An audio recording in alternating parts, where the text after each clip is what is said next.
गुंतवणुकीचे नियोजन, strategic investment, खजिन्याचा वापर, संपत्तीचं रूपांतर सामर्थ्यात.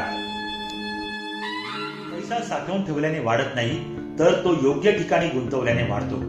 शिवरायांनी स्वराज्याचा खजिना फक्त साठवला नाही, तर तो किल्ल्यांच्या रूपात इन्व्हेस्ट केला.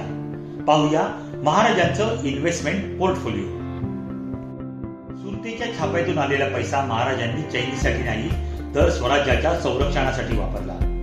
300हून अधिक किल्ले आणि आरमारी जहाज ही त्यांची फिक्स ऍसेट होती, ज्यांनी स्वराज्याला शेकडो वर्ष सुरक्षा आणि नफा मिळवून दिला. बिझनेसमध्ये ऍसेट बिल्डिंग कडे लक्ष द्या. केवळ नफा कमवून तो खर्च करू नका, तर अशी इन्फ्रास्ट्रक्चर आणि सिस्टीम उभी करा जी तुमच्या अनुपस्थितीतही नफा निर्माण करतील. तुमची गुंतवणूक तुमचं भविष्य सुरक्षित करणारी हवी. Management lesson. आजचा खर्च उद्याचा परतावा असावा.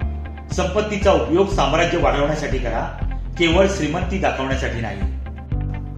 तुम्ही तुमच्या नफ्यातील किती टक्के रक्कम पुन्हा बिझनेसमध्ये गुंतवता? कमेंटमध्ये नक्की सांगा.